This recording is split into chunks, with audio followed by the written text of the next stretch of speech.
Now then, how should the UK government respond to President Trump's comments about paracetamol and pregnancy? Because there is growing concern amongst medical professionals in this country after he linked the use of paracetamol to autism and urged pregnant women to avoid taking the drug. The UK's National Autistic Society describes the President's announcement as dangerous and irresponsible. It's not one this morning, but of course, last week we were all besties with President Trump, gave him a massive state banquet, and that wonderful royal visit.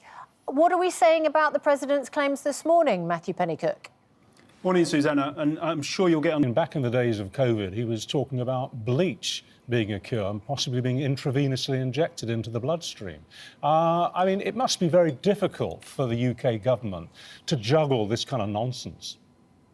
Well, we're not talking about immunisation and the link to autism. We're talking about paracetamol, painkiller in pregnancy and a link to autism. And just before we go on to talk about housing, so can we just establish that the UK government and medical authorities are not changing or reviewing their position on advice to pregnant women here in the UK? No, we're not. And to talk up infrastructure in this country, which sounds a bit dry, but actually it's very much at the heart of failed government policy going back 20, 30 years. We seem to have lost the ability in the UK to do big stuff. We couldn't do HS2. We can't seem to fix Hammersmith Bridge. It seems that almost every large project that we take on just sort of fizzles out into an endless miasma of nothing really happening. What's going to change? Programme about the pledge to build 1.5 million homes, and you guaranteed that it was going to get done. However, in the year ending June 2025, fewer than 29,000 projects were granted permission by councils, and planning approvals for new homes are at a record low. That's in the year that you, since you got elected. So if we're at record lows for house building, how on earth are you going to fulfil your pledge?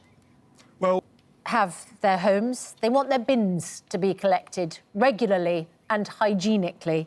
But apparently, more than 2 million people across England are going to have to wait an extra week to have their bins emptied because Labour have dropped a pledge to maintain fortnightly collections. Please tell us this isn't going to be the case, because a bin collected every 3 weeks is not a hygienic way to run a council. December 2024, the pledge to make sure black bag waste is collected every other week was scrapped by ministers.